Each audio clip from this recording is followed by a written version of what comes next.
My name is Elena, and at 28 years old, I never imagined I'd spend my Tuesday morning staring at my father's empty studio, holding a gallery invitation that should have been impossible. For 3 years, he'd called my paintings worthless trash, rolling his eyes every time I mentioned my art.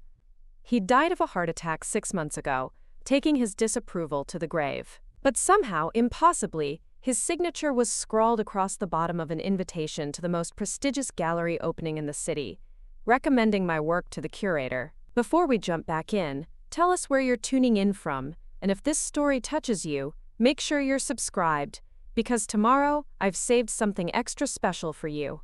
The morning had started like any other since Dad's passing.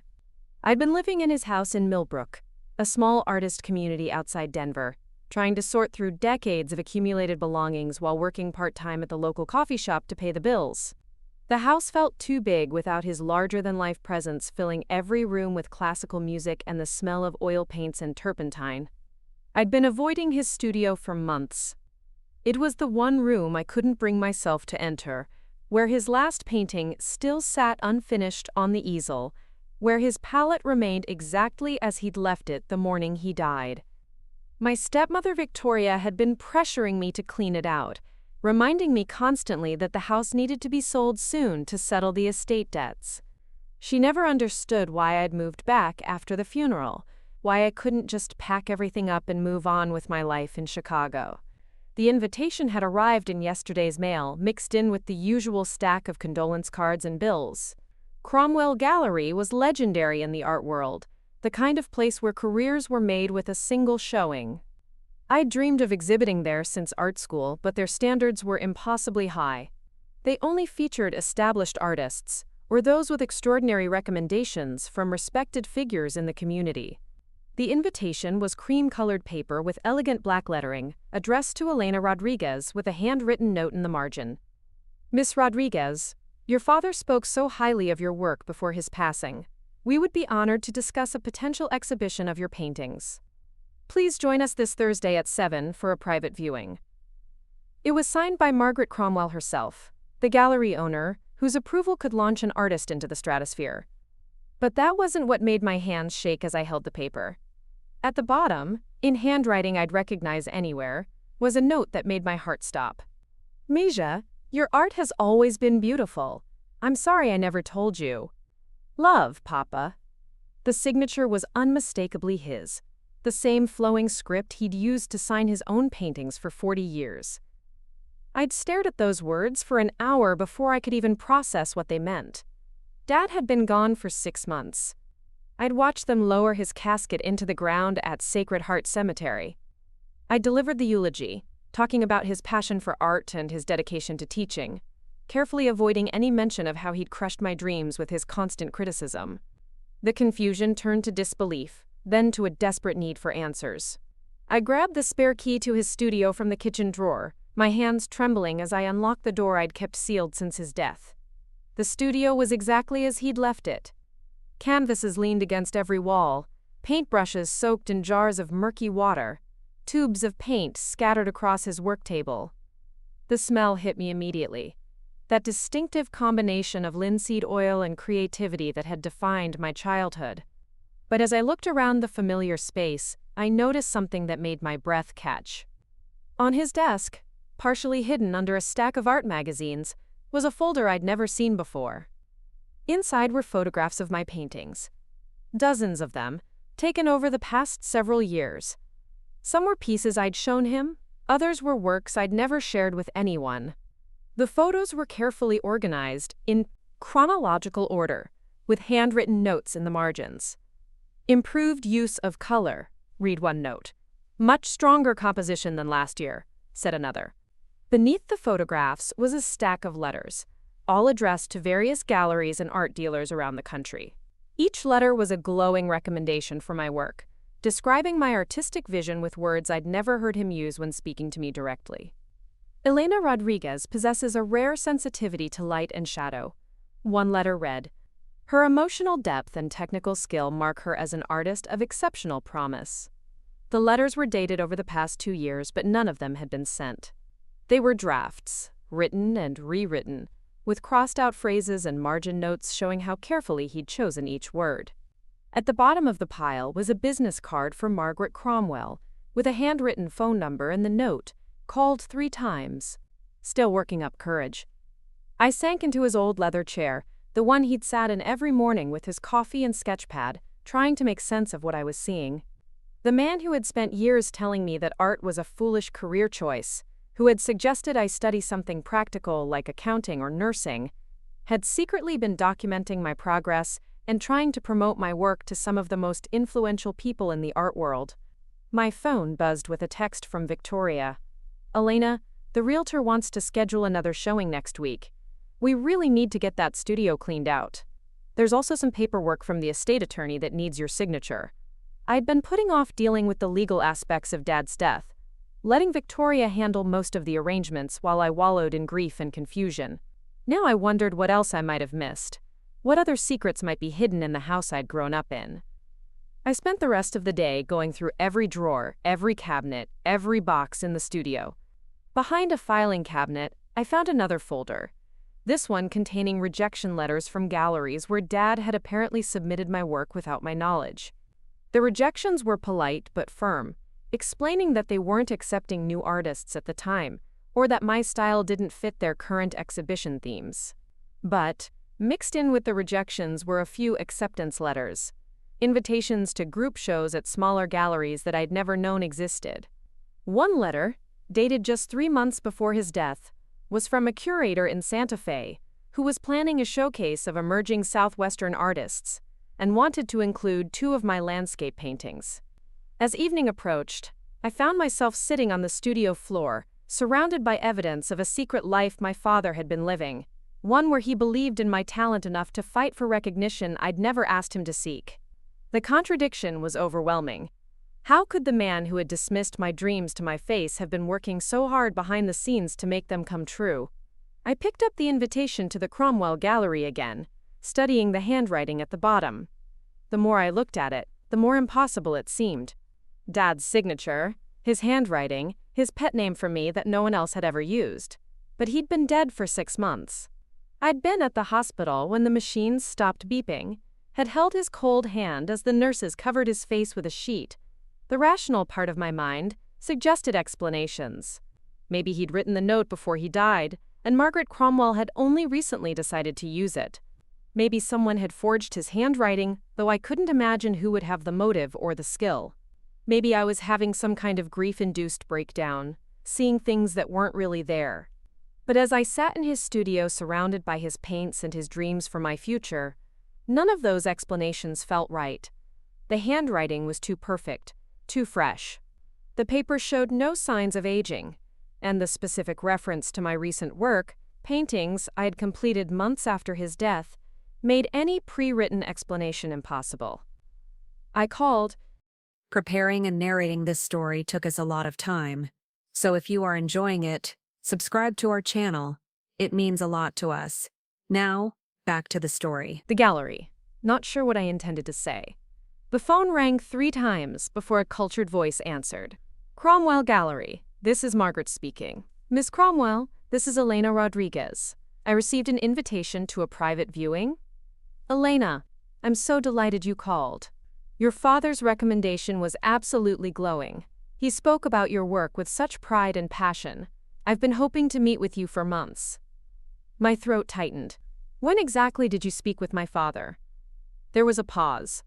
Well, we exchanged several calls over the past few months. The most recent was just last week, actually. He was very excited about some new pieces you'd been working on. He mentioned a series of urban landscapes that he felt really demonstrated your growth as an artist. The urban landscapes she was referring to were paintings I'd completed just 3 weeks ago, long after Dad's funeral. I'd been experimenting with a different technique, trying to capture the interplay between natural and artificial light in city scenes. They were still drying in my makeshift studio in the spare bedroom. I'm sorry, but I think there might be some confusion, I managed to say. My father passed away 6 months ago. The silence on the other end of the line stretched for what felt like an eternity. When Margaret finally spoke, her voice was uncertain. I'm sorry, that's not possible. I spoke with Mr. Rodriguez just last week. He was very much alive, very enthusiastic about your work. Perhaps you're thinking of someone else in your family? No, there's no one else. My father, Diego Rodriguez, died of a heart attack in March. I planned his funeral myself. This is very strange, Margaret said slowly. The man I've been speaking with identified himself as Diego Rodriguez, Elena's father. He knew intimate details about your work, your artistic development over the years. He even mentioned specific paintings by name.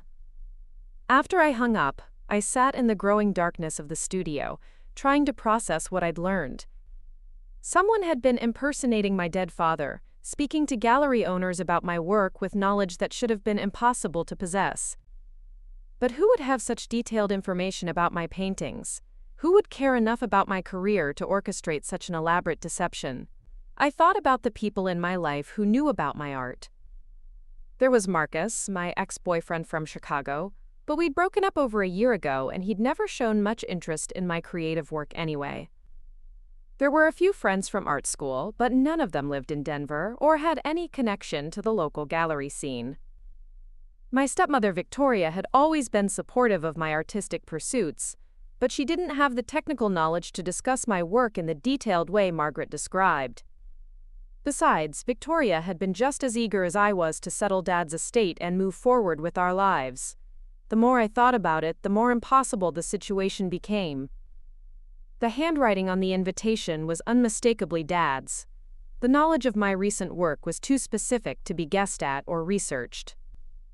The passion and pride that Margaret had heard in the voice on the phone matched exactly what I'd discovered in the secret letters and photographs. As night fell, I found myself talking to the empty studio as if Dad were still there. "What's going on, Papa? If you're somehow still here, if this is really you, I need to understand what's happening." The house was quiet, except for the usual sounds of settling wood and distant traffic. But as I sat there in the darkness, surrounded by the evidence of his hidden support for my dreams, I could almost feel his presence in the room. It was the same feeling I'd had as a child when I'd sneak into his studio to watch him paint, the sense that I was witnessing something magical and important. I decided to go to the gallery opening. Whatever was happening, whoever was behind the invitation, I needed answers. But first, I had to gather my recent work and prepare for the possibility that my dead father's impossible recommendation might actually open doors I had been trying to walk through my entire adult life. The next morning, I loaded my car with paintings, my hands shaking as I wrapped each canvas carefully in protective cloth. The urban landscape series that Margaret had mentioned was still tacky with paint, but I included them anyway. If someone really had been discussing these specific pieces, I wanted to see the reaction when I brought them to the gallery. As I drove toward downtown Denver, I thought about all the times Dad had criticized my work, all the conversations where he'd suggested I consider more practical career options. I'd spent years believing that he saw my art as a hobby at best, a waste of time at worst. Now I was beginning to understand that his criticism might have been his way of pushing me to be better, to develop the skills and resilience I'd need to survive in a competitive artistic world. The revelation was both heartbreaking and liberating. Heartbreaking because we'd never had the honest conversation about my work that his secret letters showed he'd wanted to have. Liberating because the constant self-doubt I'd carried about my abilities was starting to crack under the weight of evidence that he'd believed in my talent all along. But none of that explained how he was apparently still promoting my work from beyond the grave, or how his handwriting had appeared on an invitation mailed weeks after his burial. As I pulled into the parking garage near the Cromwell Gallery, I realized that I was about to walk into a situation that would either provide answers to questions that were driving me toward a breakdown, or prove that I'd lost my grip on reality entirely. The gallery district was bustling with afternoon foot traffic, tourists and locals browsing the various studios and exhibition spaces that lined the historic brick streets. The Cromwell Gallery occupied a converted warehouse at the end of the block, its floor-to-ceiling windows displaying pieces that probably cost more than most people's annual salaries. I sat in my car for several minutes, gathering my courage and trying to prepare for whatever I was about to discover. The paintings in my back seat represented years of work, dreams I'd nurtured despite constant discouragement, hope that had survived criticism and rejection and grief. If this invitation turned out to be some kind of cruel joke or elaborate mistake, It might break something in me that couldn't be repaired. But as I looked up at the gallery's elegant facade, I remembered the pride I'd seen in those secret letters, the careful way Dad had photographed each of my pieces, the multiple drafts he'd written trying to find the perfect words to describe my artistic vision. Whatever was happening, it had grown from genuine love and belief in my work that had to count for something. I gathered my paintings and walked toward the gallery entrance, ready to confront whatever impossible truth was waiting for me inside. The late afternoon sun cast long shadows across the street, and for just a moment, I could have sworn I saw a familiar figure reflected in the gallery's windows. A man with silver hair and paint-stained fingers who looked exactly like my father. But when I turned around, the street was empty, except for strangers going about their ordinary lives, people who had no idea that I was about to walk into a mystery that would change everything I thought I knew about love, art, and the persistence of dreams beyond death. The gallery's interior was exactly as I'd imagined it would be: white walls, polished concrete floors, and carefully placed lighting that made each piece glow like a jewel. Margaret Cromwell was waiting near the entrance, a woman in her 60s with silver hair and an elegant black dress that probably cost more than my monthly rent. "Elena," she said, extending her hand with a warm smile. "I'm so glad you decided to come. I have to admit, after our phone conversation yesterday, I was curious to meet you in person and clear up the confusion about your father." I shook her hand, acutely aware of the paint still embedded under my fingernails despite my attempts to scrub them clean. "Thank you for having me. I brought some of my recent work, including the urban landscapes you mentioned." Her eyes lit up with genuine interest. "Wonderful, I've been so looking forward to seeing them. Your father described them in such vivid detail. The way he talked about your use of reflected light in metropolitan settings was absolutely captivating." As she led me toward a private viewing room in the back of the gallery, I felt my confusion deepen. The description she'd just given matched exactly the technique I'd been experimenting with in my latest series. It was a specific approach to capturing the interplay between streetlights and neon signs, something I'd developed entirely on my own over the past few months. The viewing room was smaller than the main gallery space, but no less impressive, with adjustable lighting and easels designed to display artwork to its best advantage. Margaret helped me unwrap my paintings, her professional demeanor shifting to genuine excitement as each piece was revealed. "Oh my," she breathed as she studied the first urban landscape. "Your father wasn't exaggerating. The way you've captured the mood of the city at twilight is remarkable. There's a loneliness here, but also a sense of possibility. It's quite moving." She moved to the next piece, a painting of a downtown intersection where I'd spent hours observing the patterns of light and shadow created by passing traffic. "And this one," she continued, "the depth you've achieved with these layered reflections is technically impressive, but it's the emotional resonance that really sets your work apart." I watched her examine each painting with the eye of someone who'd spent decades evaluating art, looking for the subtle details that separated professional work from amateur efforts. Her reactions seemed genuine, her enthusiasm unfeigned. Whatever was happening with the mysterious phone calls from my supposedly dead father, her appreciation for my work was real.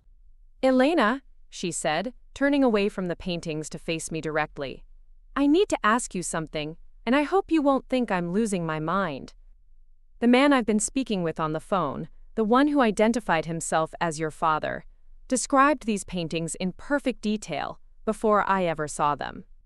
He knew about the specific corner where you painted this intersection piece. He mentioned the exact shade of blue you used for the evening sky in this one. She pointed to details in my work that I'd never discussed with anyone, techniques I'd discovered through trial and error in the privacy of my makeshift studio. How could someone have such intimate knowledge of your artistic process if they weren't actually present when you created these pieces?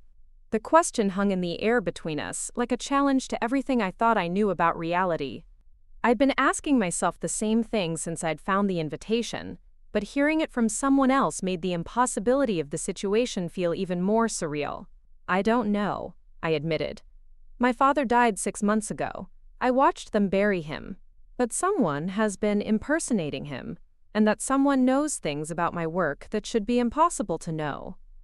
Margaret was quiet for a moment, studying my face as carefully as she'd examined my paintings. "There's something else," she said finally. The man on the phone, he had very specific ideas about how your work should be presented. He suggested grouping certain pieces together, recommended particular lighting arrangements. His insights were so sophisticated that I assumed he was an artist himself. My father had been an artist, a painter whose landscapes had earned him a modest reputation in regional art circles. He taught high school art for 30 years while pursuing his own creative work on weekends and during summer breaks. But he'd never shown any interest in the business side of art, the gallery politics and presentation strategies that could make or break an exhibition. Did he say anything else? Anything that might help me understand what's happening? Margaret walked to a small desk in the corner of the viewing room and picked up a notebook filled with what appeared to be phone and conversation notes. He was very insistent that your first major showing should include pieces from different periods of your artistic development. He wanted people to see your growth over time, to understand that your current work is the result of years of dedicated practice and experimentation. She flipped through several pages of handwritten notes. He also mentioned that you'd been discouraged lately, that you'd been questioning whether to continue pursuing art as a career. He seemed worried that you might give up just when your work was reaching its full potential. The observation hit me like a physical blow. I had been questioning everything lately, wondering if I was deluding myself about my abilities, if I should accept that artistic success was a fantasy and find a more stable career path. The doubt had been eating at me for months, growing stronger after Dad's death removed even his critical voice from my life. But I'd never told anyone about these doubts. They were private struggles I'd wrestled with alone in my studio, during long sleepless nights when I questioned every choice I'd made since art school. How could someone know about internal conflicts I'd never shared with another living soul? "There's more," Margaret continued, her voice growing softer. "He asked me to give you a message if you seemed uncertain about moving forward with an exhibition." She closed the notebook and looked directly into my eyes. "He said to tell you that art isn't just about creating beauty, it's about bearing witness to the world as you see it, preserving moments and emotions that would otherwise be lost forever. He said that your paintings capture something essential about the human experience of loneliness and connection in modern urban environments." The words felt like they were coming directly from Dad's heart, the kind of philosophical discussion about art's purpose that he'd never had with me during his lifetime. I could hear his voice in the message, feel his passion for the deeper meaning of creative work. "When did he say this?" I asked, my voice barely above a whisper. "Last week." The conversation lasted almost an hour. He was very thoughtful, very articulate about the importance of supporting emerging artists. He seemed to understand exactly what it takes to build a career in this field. I excused myself and stepped outside the gallery, needing fresh air and space to process what I was learning. The late afternoon sun was casting long shadows across the street, and I found myself staring at my own reflection in the gallery's windows, trying to reconcile the impossible facts I was confronting. My phone rang, startling me out of my thoughts. The caller ID showed Victoria's number. "Elena, where are you? I've been trying to reach you all day. The estate attorney needs you to sign some papers, and the realtor wants to schedule another showing of the house. I'm in Denver, at an art gallery." "Victoria, did Dad ever mention anything to you about promoting my work? Did he ever talk to gallery owners or curators about my paintings?" There was a pause. "Not that I remember. You know how he was about your art, honey. He worried that you were setting yourself up for disappointment. Why are you asking?" I explained about the invitation, the mysterious phone calls, the detailed knowledge of my recent work. Victoria listened without interrupting, but I could hear the concern growing in her voice. "Elena, this sounds very strange. Are you sure you're thinking clearly? The stress of losing your father, living in his house, sorting through his things, it can play tricks on your mind. I'm not imagining this.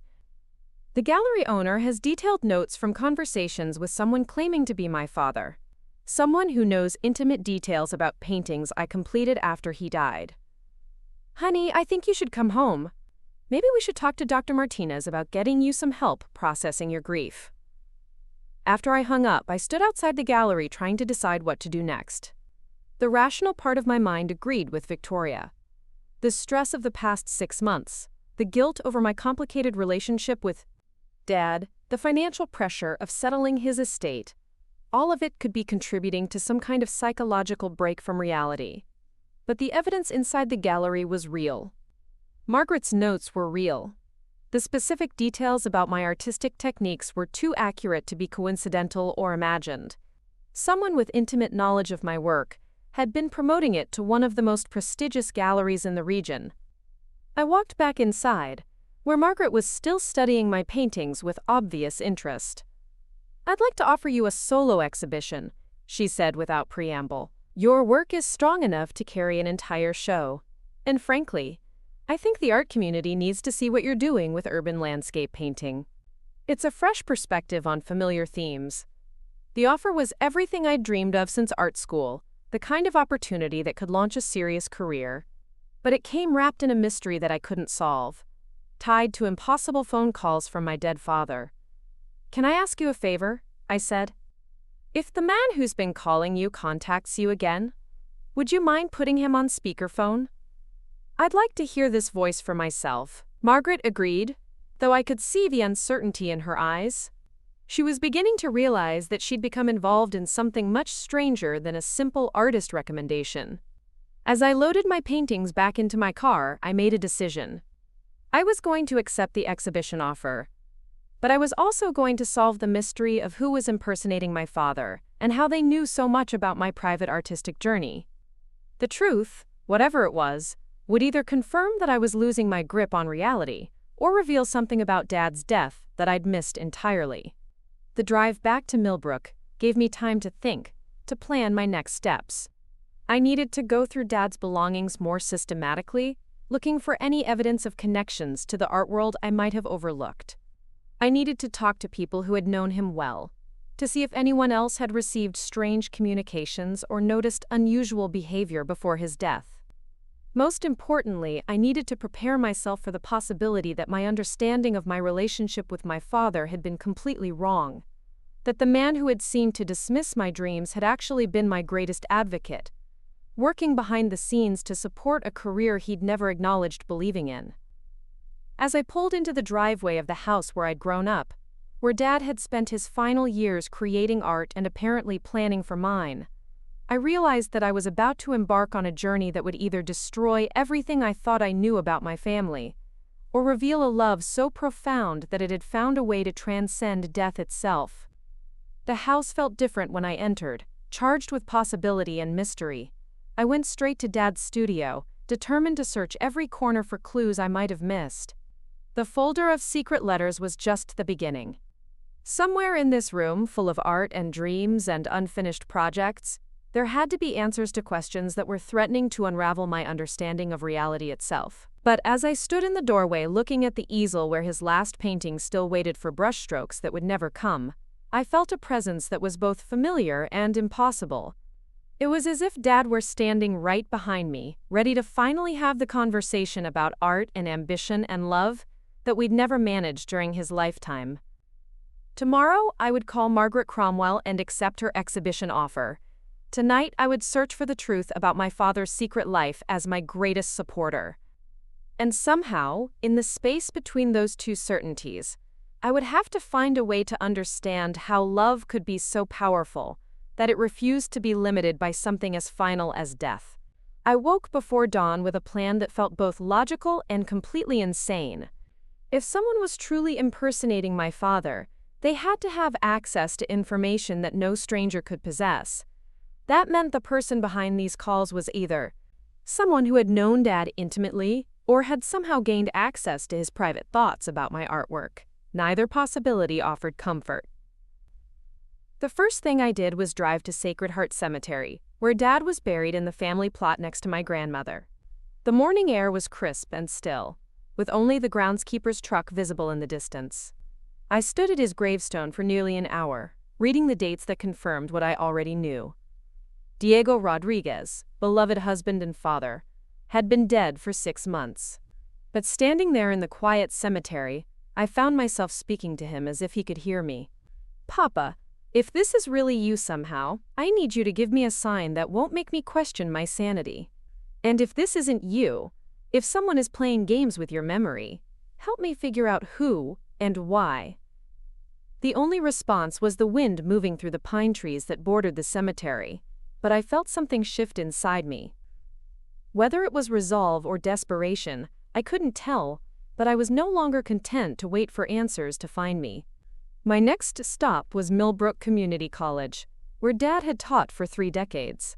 The art department was housed in a converted elementary school, all brick corridors and high ceilings that amplified every footstep. I found Mrs. Chen, the current department head, in her office grading student portfolios. "Elena, how wonderful to see you. I've been meaning to call and check on how you're doing." She set aside her papers and gave me the kind of concerned look that had become familiar since Dad's death. "How are you holding up, dear?" "I'm managing. Actually, I was hoping you might be able to help me understand something about Dad's final months. Did he mention anything about my artwork? Any conversations about galleries or exhibitions?" Mrs. Chen's expression grew thoughtful. "He was very proud of your development as an artist, if that's what you're asking. In fact, just before he passed, he showed me some photographs of your recent paintings. He was quite excited about a new direction you were taking with urban scenes." The confirmation sent a chill down my spine. "When exactly did he show you these photographs?" "It must have been early March, just a week or two before his heart attack. He had them on his phone, kept scrolling through them during our faculty meeting. He said you were finally finding your unique voice as an artist. March was when I'd just started experimenting with the urban landscape series. I'd sent him a few photos of the work in progress, hoping for once to receive encouragement instead of criticism. He'd never responded to my messages, and I'd assumed he'd dismissed them as he had so much of my previous work. Did he mention anything about contacting galleries on my behalf?" Mrs. Chen shook her head. "Not specifically, but he did ask me about the application process for regional art grants. He wanted to know about deadlines and eligibility requirements. I assumed it was for his own work." I thanked her and left the college with more questions than answers. Dad had been researching opportunities for artists in his final weeks, but I still couldn't bridge the gap between his secret support and the ongoing phone calls to Margaret Cromwell. That afternoon, I decided to take a more direct approach. I called the gallery and asked Margaret if she would be willing to conference me in the next time she heard from my supposed father. She agreed, though I could hear the concern in her voice. "Elena, I have to ask, are you sure you're prepared for this? If someone is playing an elaborate prank, or if there's some kind of mistake in communication, it might be better to simply move forward with planning your exhibition. I need to know who's been speaking for my father. I need to hear this voice myself." 3 days later, Margaret called me at 8 in the morning. "Elena, he's on the line now, are you ready?" My hands were shaking as she connected the call. For a moment, there was only silence, then a voice that stopped my heart. "Misha, I hope you're not angry with me for reaching out like this." The voice was Dad's. Not similar to his, not a close approximation, but absolutely, unmistakably, his voice. The slight accent that became more pronounced when he was emotional, the particular way he pronounced my nickname, the cadence of his speech that I'd been listening to my entire life. "Papa?" The word came out as barely a whisper. "I know this is confusing for you, sweetheart. It's confusing for me, too. But I needed you to know how proud I am of your work. How sorry I am that I never told you when I was alive." I could hear Margaret breathing on the other end of the line, probably wondering if she should hang up or call for medical help, but I was transfixed by the impossibility of hearing my dead father speak. "This isn't possible," I said. "You're gone. I watched them bury you. I don't understand it either, Mija. All I know is that I couldn't rest until I made sure you knew the truth about how I felt about your art. You're so talented, Elena. Your paintings, they capture something beautiful about the world that most people never see." The conversation continued for 20 minutes, with Dad asking about specific pieces I'd been working on, offering suggestions for my upcoming exhibition, expressing regret for all the times he'd discouraged my artistic ambitions. Every word, every inflection was authentically him. But when I asked him direct questions about his death, about where he was calling from, about how this communication was possible, his answers became vague and confused. I don't remember everything clearly. he said. "It's like trying to hold on to a dream after you wake up. But my love for you, my pride in your work, that's crystal clear." After the call ended, Margaret and I sat in stunned silence for several minutes. "That was your father's voice," she said finally. "I've been speaking with him for months, and that was definitely the same person." "But it's impossible." "I know. But Elena, impossible or not, he's been instrumental in arranging your exhibition.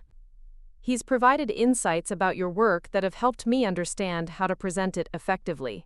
Whatever is happening, it's coming from a place of love and genuine artistic knowledge."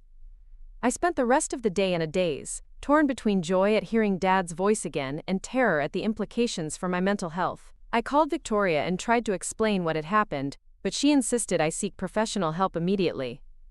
"Elena, honey, you're scaring me. People don't call from beyond the grave. You need to talk to a doctor." But I wasn't ready to accept that I was having a psychological breakdown.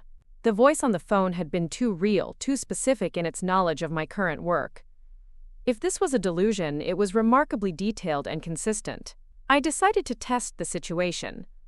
I set up a new painting in my studio, something I'd never photographed or discussed with anyone. It was an abstract piece, a departure from my usual realistic style, exploring themes of memory and loss through layers of translucent color. 3 days later, Margaret called again. "He wants to speak with you about the new abstract piece you're working on. He says it represents a significant evolution in your artistic voice." My blood ran cold. No one knew about the abstract painting. I'd been working on it alone in my studio, with the curtains drawn and the door locked. There was no way anyone could have seen it, photographed it, or even known of its existence. When Margaret connected the call, Dad's voice was warm with approval. "The abstract work is beautiful, Mija. I can see you're processing grief through your art, working through complex emotions about loss and memory. The way you're layering the translucent glazes creates this sense of things that are present but not quite visible. It's very moving." His analysis was sophisticated and accurate. The techniques he described were exactly what I'd been experimenting with. The emotional themes were precisely what I'd been exploring. But no living person could have such detailed knowledge of a painting they'd never seen. "Papa, how do you know about the abstract piece?" "I watch you work sometimes, sweetheart. I see the dedication you put into each brushstroke, the way you step back and consider each color choice. Your commitment to your art is beautiful." The idea that my dead father was somehow observing my artistic process should have been terrifying, but instead I felt a strange sense of comfort. If this was real, if Dad was somehow still present in my life, then the support and encouragement I'd always craved was finally available to me.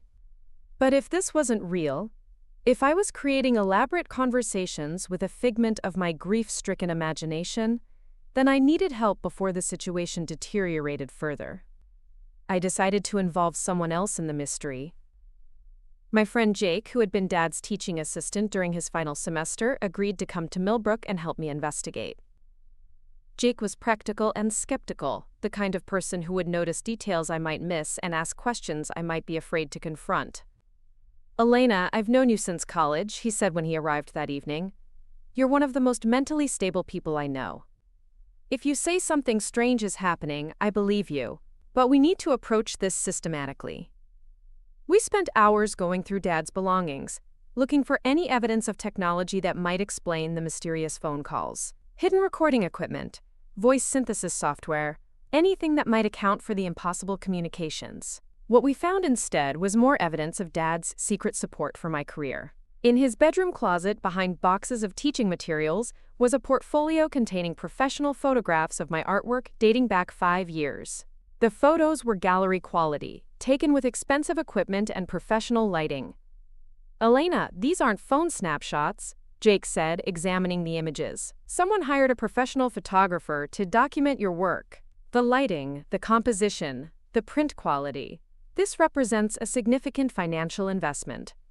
I had no memory of anyone photographing my paintings with such care and expertise. Most of my documentation had been casual photos taken with my phone for social media or grant applications. But these images made my work look museum-worthy, capturing subtle details and color variations that I'd never seen reproduced so accurately. At the bottom of the portfolio was a business card for a photographer in Denver, along with receipts showing that Dad had paid for multiple photo sessions over the past 2 years. The dates corresponded with periods when I'd been living in Chicago, when Dad would have had to arrange to have my paintings transported to a professional studio without my knowledge. "He was building a professional portfolio of your work," Jake said. "This level of documentation, these kinds of photographs, this is what established artists use for gallery submissions and grant applications." The discovery was both touching and bewildering. Dad had been investing significant money and effort in professionally documenting my art, while simultaneously discouraging me from pursuing it as a career. The contradiction was emotionally exhausting. That night, Jake and I set up recording equipment in the studio, hoping to capture any unusual sounds or voices that might explain the mysterious communications. We took shifts staying awake, listening for anything out of the ordinary. At 3 in the morning, I was awakened by Jake gently shaking my shoulder. "Elena, wake up. You need to hear this." The recording equipment had captured something extraordinary. A faint voice, barely audible but unmistakably Dad's, speaking about artistic technique and creative inspiration. The words were fragmented and sometimes unclear, but the voice was authentic. "The way she uses light in the urban pieces reminds me of Edward Hopper's Loneliness, but with hope. She's finding her own voice, finally." Jake and I listened to the recording dozens of times, trying to understand how a voice could manifest in an empty room with no visible source. The audio was real, captured by sensitive equipment that couldn't be fooled by imagination or wishful thinking. "This changes everything," Jake said. "Whatever is happening here, it's not psychological. There's something genuinely paranormal occurring." The next morning, I called Margaret and asked if she'd be willing to record her next conversation with Dad. I wanted documentation that couldn't be dismissed as hallucination or mental instability. "Elena, I have to tell you something," Margaret said. "Your exhibition opening is scheduled for next Friday. Your father called yesterday with very specific instructions about the lighting and arrangement of the pieces. His suggestions were so insightful that I've rearranged the entire layout based on his recommendations." "What kind of suggestions?" "He wanted the urban landscape series displayed together in the main gallery, with specific lighting angles to emphasize the interplay between natural and artificial illumination in your work. He suggested grouping the earlier pieces chronologically along the west wall to show your artistic development over time. And he insisted that the new abstract piece be given a place of honor near the entrance." The abstract piece she mentioned was one I'd completed just days earlier, another exploration of memory and loss that no one but Dad's mysterious presence had witnessed me creating. He also wanted me to include a particular piece from your college portfolio in the exhibition. A landscape you painted during your senior year that he feels represents a crucial moment in your artistic development. I knew immediately which painting she meant. It was a view of the mountains outside Millbrook, painted during a difficult period when I'd been questioning whether to continue with art school. Dad had seen it once, briefly, when he'd visited campus during Parents' Weekend.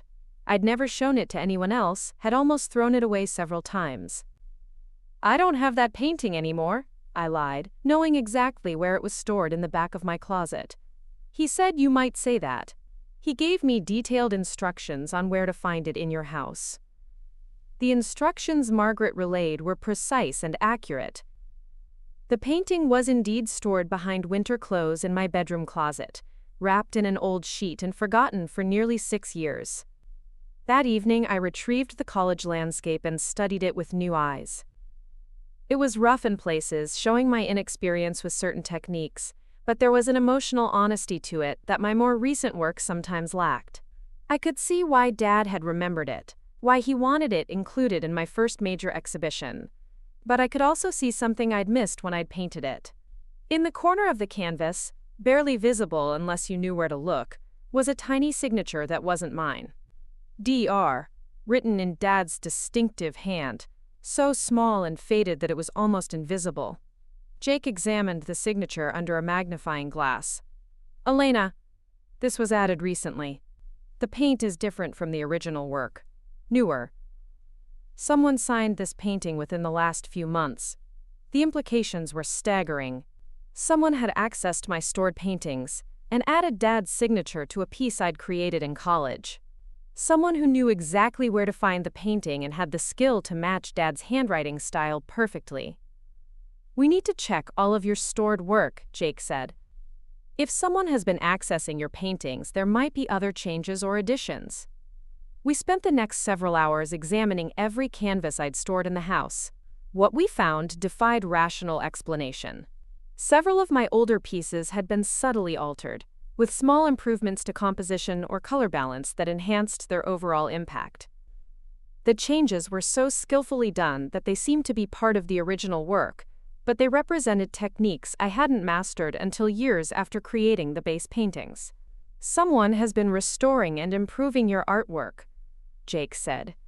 "But the skill level required for these modifications, the understanding of your artistic style and development, it would take a master craftsman years to achieve this level of expertise. The only person who possessed such intimate knowledge of my artistic evolution was Dad himself. But Dad was dead, buried in Sacred Heart Cemetery, and couldn't be physically altering paintings stored in my bedroom closet. As the date of my exhibition approached, I found myself caught between excitement and dread. The opportunity to show my work at the Cromwell Gallery was everything I dreamed of, but it came wrapped in a mystery that threatened to undermine my confidence in my own sanity. 3 days before the opening, Margaret called with unexpected news. "Elena, your father wants to attend the exhibition opening. He's asked me to reserve a space for him in the back of the gallery, somewhere he can observe without drawing attention." The request was both touching and terrifying. If Dad somehow appeared at my exhibition, it would either confirm that something miraculous was happening, or prove definitively that I was having a complete psychological breakdown. "What did you tell him?" I told him he was welcome, of course. "But Elena, I have to ask, are you prepared for the possibility that he might actually appear?" I wasn't prepared for any of this. I wasn't prepared for mysterious phone calls from my dead father, for professional quality photographs I'd never posed for improvements to my artwork that I'd never authorized. I wasn't prepared for the most important exhibition of my career to be overshadowed by questions about my mental health and grip on reality. But I was prepared to see it through. Whatever was happening, whoever or whatever was behind the mysterious communications, they had given me an opportunity that might never come again. My artwork would be displayed in one of the most prestigious galleries in the region, viewed by collectors and critics who could launch my career to levels I'd never imagined possible. "Tell him he's welcome," I said. "Tell him I'd be honored to have him there." The night before the exhibition opening, I sat in Dad's studio surrounded by his paintings and the evidence of his secret support for my work. The room felt charged with possibility and mystery, as if the walls themselves were holding their breath in anticipation of whatever revelation was coming. I found myself speaking to the empty air, hoping that if Dad was somehow present, he could hear me. "Papa, I don't understand what's happening, but I want you to know that I'm grateful. For the gallery exhibition, for the professional photographs, for all the secret ways you supported my work. I wish we could have talked about art while you were alive, really talked about it without the criticism and the practical concerns." A breeze moved through the studio, despite the closed windows, rustling the papers on Dad's desk and causing the overhead light to sway gently. It could have been the old house settling, the heating system creating air currents. Any number of rational explanations. But as I sat there in the space where Dad had created art for 40 years, where he'd apparently spent his final months planning for my success, I felt his presence as strongly as if he were sitting in the chair beside me. Tomorrow would bring answers or questions, triumph or humiliation, validation or the confirmation that I'd lost my ability to distinguish between hope and reality. But tonight, in the studio where my father had dreamed of my success while criticizing my efforts, I felt loved and supported in ways I'd never experienced during his lifetime. The exhibition would go forward. Whatever happened next, I would face it with the knowledge that someone believed in my work enough to move heaven and earth to ensure it was seen and appreciated. Even if that someone was impossible, even if the entire situation defied rational explanation, the love behind it was real and powerful and transformative.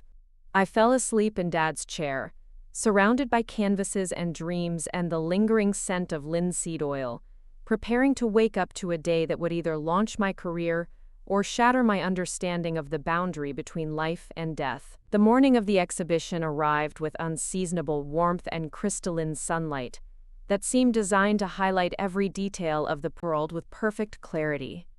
I woke in Dad's studio chair with a crick in my neck and the strange sensation that I'd been watched while sleeping. The air smelled of coffee and paint, though I hadn't made coffee and no one had been using the paints. Jake was already awake in the guest room, and together we loaded my car with the final pieces for the exhibition. The abstract painting that Dad had somehow observed me creating went into the back seat, carefully wrapped and secured. As I carried it to the car, I noticed something I'd missed before. In the lower right corner, barely visible unless you knew where to look, was a tiny addition to my signature. Not Dad's initials this time, but a small heart painted in the same color as my name. It was so perfectly integrated into the original brushwork that it might have always been there, except I knew with absolute certainty that I'd never painted it. The drive to Denver passed in a blur of nervous energy and mounting anticipation. Jake tried to distract me with conversation about technical aspects of gallery lighting and optimal viewing angles for paintings. But my mind kept returning to the impossible phone calls and the promise that Dad would somehow be present at the opening. We arrived at the Cromwell Gallery 2 hours before the opening reception. Margaret met us at the entrance, her professional composure slightly strained by the extraordinary circumstances surrounding my exhibition. "The setup is exactly as your father specified," she said, leading us into the main gallery space. "I've never had an artist's family member provide such detailed curatorial guidance, especially someone I've never met in person." The transformation was stunning. My paintings had been arranged with mathematical precision, creating visual conversations between pieces from different periods of my artistic development. The lighting was perfect, bringing out subtleties in color and texture that I'd never seen so clearly before. The urban landscape series dominated the central wall, while earlier works traced my evolution as an artist along the perimeter of the space. The abstract piece occupied a place of honor near the entrance, illuminated by a spotlight that seemed to make the translucent layers glow from within. Standing before it now, in this professional setting, I could see why Dad had been so enthusiastic about this departure from my usual style. It was raw and emotional in ways that my more controlled, realistic work sometimes avoided. "Elena, there's something else," Margaret said quietly. "Your father called this morning with one final request. He wanted me to play specific music during the opening reception. He said it would enhance the emotional impact of your work." She handed me a playlist written in Dad's handwriting, featuring classical pieces I recognized from my childhood, mostly Spanish composers, music that had provided the soundtrack to Sunday mornings in his studio when I was young. The selections were sophisticated and thematically coherent, designed to create an auditory landscape that would complement the visual experience of my paintings. How did he know what music would work with my art? I asked, though I was beginning to understand that the question had no rational answer. Guests began arriving as the sun set behind the gallery's large windows. Art collectors, local critics, other artists from the Denver scene, people whose opinions could shape the trajectory of my career. I stood near the entrance, accepting congratulations and answering questions about my artistic process, all while scanning the crowd for any sign of Dad's presence. The response to my work was overwhelmingly positive. A collector from Santa Fe expressed interest in purchasing the entire Urban Landscape series. A critic from the Denver Art Journal spent 20 minutes studying the abstract piece, taking detailed notes about technique and emotional impact. Several people asked about representation, whether I had a gallery handling my work on an ongoing basis. But as the evening progressed and no sign of Dad materialized, I began to wonder if the mysterious communications had been building toward this moment of professional recognition rather than some supernatural reunion. Then, as the reception reached its peak energy with the gallery filled with animated conversations about art and creativity, I heard a familiar voice coming from the back corner of the space. The urban landscapes show remarkable maturity for such a young artist. The way she captures the emotional isolation of city life while hinting at underlying connections between people. It's quite sophisticated. I turned toward the voice and saw him. Dad stood near my college landscape, speaking with a distinguished older man about the technical aspects of my brushwork. He looked exactly as he had in life, wearing his favorite navy blazer and the tie I'd given him for Father's Day 2 years ago. But there was something translucent about his presence, as if he were there but not entirely solid. My heart stopped. Several people walking past seemed to notice him, nodding in acknowledgement of his comments about my work, but no one showed any sign that they found his presence unusual or impossible. I moved through the crowd toward him, my legs trembling with each step. As I got closer, I could hear his conversation more clearly. "Elena has always had an exceptional eye for light and shadow," he was saying. "But these recent pieces show that she's finally learned to trust her instincts about color relationships. That's the mark of an artist who's moved beyond technical competence into genuine artistic vision." "Papa?" I whispered when I reached him. He turned toward me, his face lighting up with the kind of pride and joy I'd always hoped to see when he looked at my work. "Mija, you did it! Your exhibition is beautiful. I'm so proud of you." The man he'd been speaking with excused himself, leaving us alone in the corner of the gallery. I reached out to touch Dad's arm, and my fingers passed through him like he was made of warm air. "I don't understand," I said. "How are you here? How is any of this possible?" Dad's expression grew tender and sad. "I don't understand it either, sweetheart. All I know is that I couldn't move on until I made sure you knew the truth about how I felt about your art. For years, I let my fear for your financial security make me say things that hurt your confidence. I was trying to protect you from the struggles I'd faced as an artist, but instead I almost convinced you to give up on your gifts." Tears were streaming down my face, but I didn't care who might see. "Why didn't you just tell me you believed in my work? Because I was a foolish old man who thought that criticism would make you stronger. That if you could survive my doubts, you could survive anything the art world might throw at you." I was wrong, Elena. Your art was always beautiful, always meaningful. I just couldn't find a way to tell you that while I was alive. Around us, the gallery reception continued, but I felt like we were existing in a separate space, a pocket of reality where impossible conversations could unfold without attracting attention. The phone calls, the professional photographs, the improvements to my old paintings, that was all you? Dad nodded. "I found ways to influence things, to arrange for opportunities I should have helped you pursue when I was living. The gallery owner, the photographer, even some of the collectors here tonight, I've been guiding them toward recognizing your talent." "But how? Love doesn't end with death, Mija.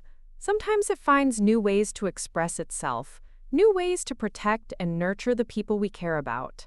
Your art gave me a reason to linger, a purpose that kept me connected to this world long enough to right some of the wrongs I'd done." I looked around the gallery at my paintings, at the people studying them with serious appreciation, at the red dots appearing next to several pieces indicating sales. Is this real? Are people actually responding to my work, or are you influencing their reactions? The talent is yours, Elena. The vision, the technique, the emotional depth, that all comes from you. I just made sure the right people had opportunities to see what you'd already created. The abstract piece near the entrance caught my eye, glowing under its carefully positioned spotlight. "You watched me paint that one. I've watched you create many pieces over the past months.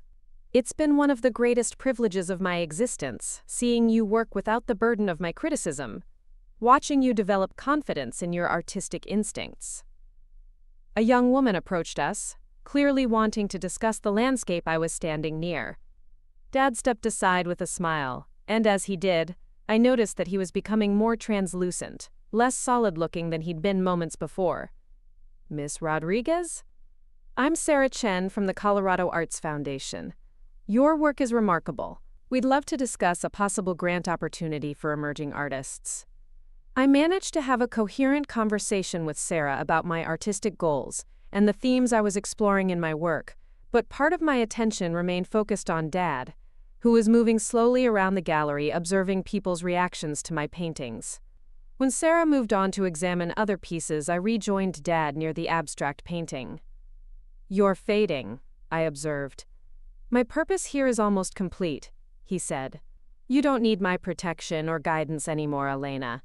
Tonight proved that your work can stand on its own merit, that you have the strength and talent to build the career you've always dreamed of. I'm not ready for you to go again." Dad's smile was gentle but resolute. "You're ready, Mija. You've always been ready. I was just too afraid to let you try." Margaret Cromwell approached us, her face flushed with excitement. "Elena, this is extraordinary. We've sold 6 pieces tonight, and I've had 3 different collectors ask about representing your work long term. Your career is about to take off in ways most artists only dream about." I introduced her to Dad, and Margaret's face showed no surprise at meeting the man she'd been speaking with for months. But when she shook his hand, her expression flickered with confusion, as if something about the interaction didn't feel quite right. "Mr. Rodriguez, your daughter's exhibition has been one of our most successful openings this year. Your guidance in the presentation was invaluable." "Elena's talent makes my role easy," Dad replied. "She's going to be a significant voice in contemporary art, mark my words." As the evening wound down and the last guests filtered out of the gallery, Dad and I stood together before the urban landscape series that had become the centerpiece of my professional breakthrough. "Will I see you again?" I asked. "I'll always be with you when you're creating art, Mija. Every time you pick up a brush, every time you see something beautiful in the world that needs to be captured and shared, I'll be there in the joy you feel when you're doing what you were meant to do." He reached out to touch my cheek, and for a moment his hand felt solid and warm against my skin. "Paint fearlessly, Elena. Trust your vision. And remember that love doesn't end, it just finds new ways to express itself." As I watched, Dad became increasingly transparent until he was barely visible, like a reflection in glass that was slowly fading. His final words came as a whisper that seemed to emanate from the air itself rather than from any physical form. "I love you, Mija. I'm proud of you. Now go live the life I was too afraid to help you pursue." Then he was gone, leaving only the lingering scent of linseed oil and the impossible warmth of a father's love that had transcended death to ensure his daughter's dreams could finally take flight. Margaret found me standing alone in front of my paintings, tears streaming down my face but a smile spreading across my lips. "Are you all right, dear?" "I'm perfect," I said, and for the first time in my life I meant it completely. The exhibition ran for 6 weeks and sold out completely. The grant from the Colorado Arts Foundation provided funding for a year of full-time artistic work. Gallery representation followed, then museum acquisitions, then invitations to exhibit in cities I'd only dreamed of visiting. But the real transformation had nothing to do with professional success.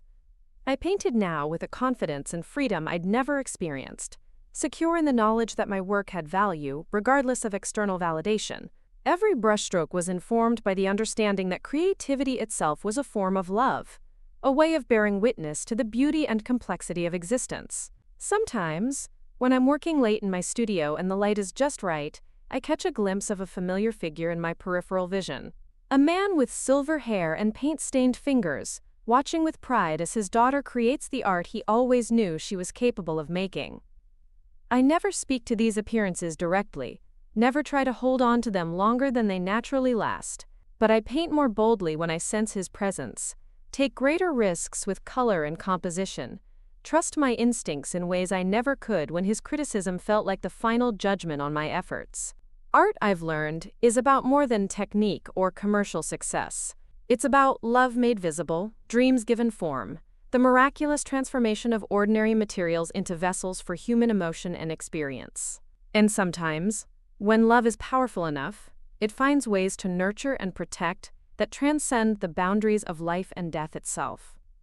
My father's greatest creation wasn't any painting he completed during his lifetime. It was the artist he helped me become after his death, through love so profound it refused to be limited by something as temporary as mortality.